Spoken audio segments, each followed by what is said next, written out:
Let me first start off by saying that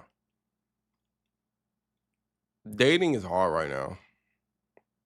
Dating is very exhausting right now. But if you want to find good people, it's necessary.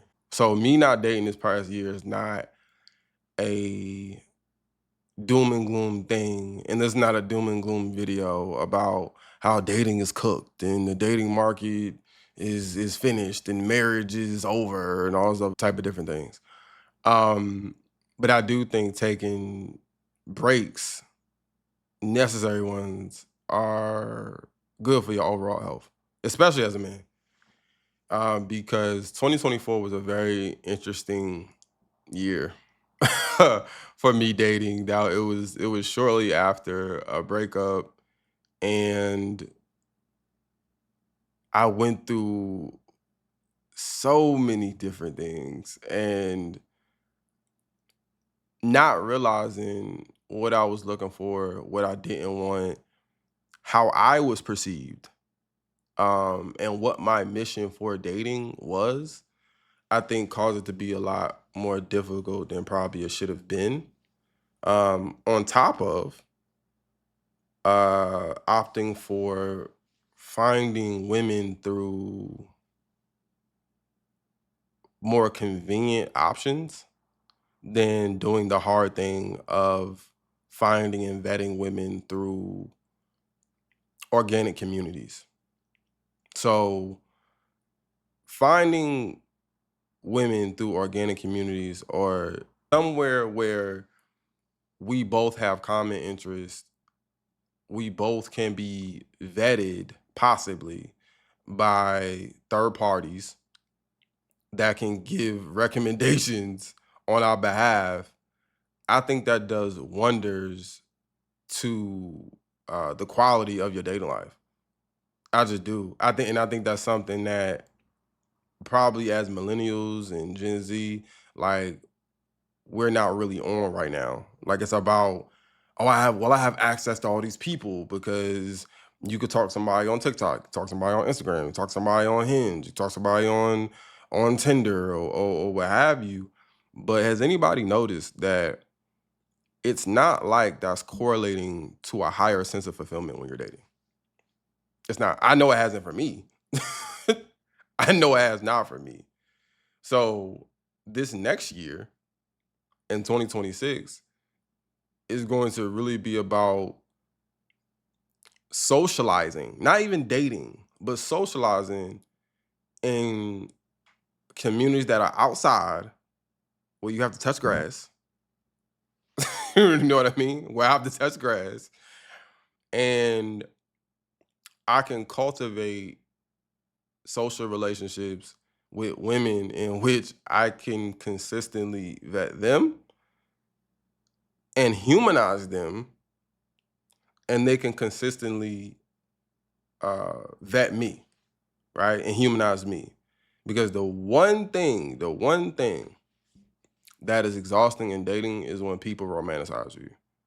That is one of my pet peeves. When somebody romanticizes you and then they're like, oh well, you did this one thing and now I'm just off you. That it's a it's a very unsettling feeling because it's almost like, well, weren't you supposed to humanize me from the start? And that's where my expectations start. Like that's the bare minimum for me now. And through this past year, that's what I've actually done is actually pinpoint expectations, what I want out of dating, what I want to give from dating, what are my and I'm talking about, and to be honest, y'all, I'm talking about intangible things. I'm not even talking about tangible stuff. Actually considering like really as opposed to thinking about the situation as far as like we're dating, where I'm trying to relate to you more than I'm trying to date you. I'm socializing with you more than I'm trying to romance you. The romance can come. And oftentimes, a lot of y'all probably would agree, when people are trying to rush the romance with you as far as what you're giving, a lot of times those are not going to be substantive type of relationships. Those are going to be very uh, I would call them like roller coaster relationships. They take you very high and then you crash and burn very quickly. Very quickly. I went through my fair share of those. Um, but I realized that all of them were through online means. And that's not to really denigrate anybody that I dated in 2024, but it's to say that when you date somebody offline, people have all the opportunity to be as avoidant as possible, or to hide their sense of avoidance, and you can do that very easily online. I think actually social media in the online sphere, it allows us to hide our avoidance almost completely. Um, and that's this, and that's and to hold myself accountable, my avoidant tendencies in dating were matching up with the people that I was dating, right? So that's why I always say water seeks its own level. So I can say certain things about my past dating experience, but I also have to admit that I aligned with those people. Hence, that's why those experiences happened, right? So this past year was really like giving myself slow feedback, blocking out a lot of influence, um, and really sitting down and being like, okay, like what am I doing right? What am I doing wrong? What do I need to adjust? What is society and culture?